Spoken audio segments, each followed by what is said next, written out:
So as you know, Resurrection Sunday passed a couple weeks ago, and during Resurrection Sunday, if you don't know, well, many people call it Easter, but I also call it Resurrection Sunday. But Easter just passed a couple weeks ago, and as many of you know, there is a great celebration during Easter for believers in Jesus Christ across the world.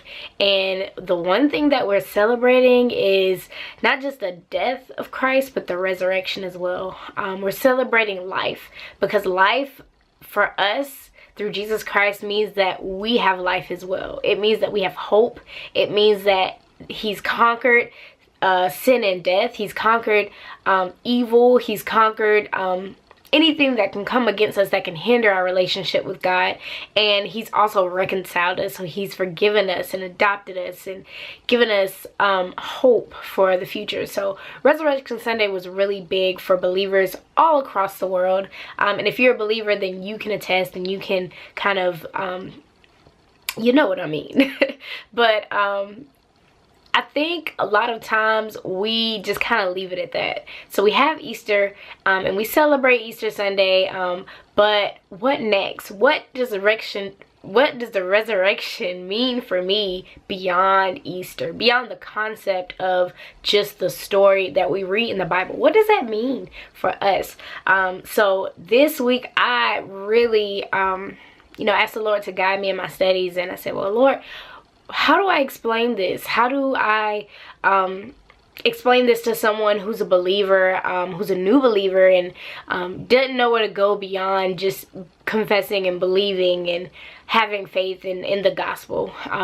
And 1 Peter chapter 1 really cleared that up for me, because the resurrection is not just a story to believe in, but it's really life. Life beyond confession and salvation. So confession and salvation is the key thing, because we need those things in order to be a part of God's family, not just here on earth, but also in heaven. But while we're here on earth, because our sole purpose is not to just be saved to go to heaven with Jesus, we also have a purpose to live out the gospel through our daily lives.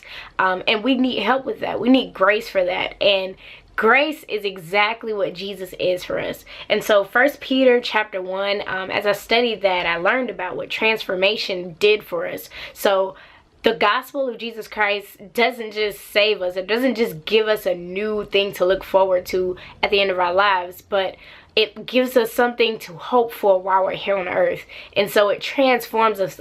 It it helps us to become more like Christ.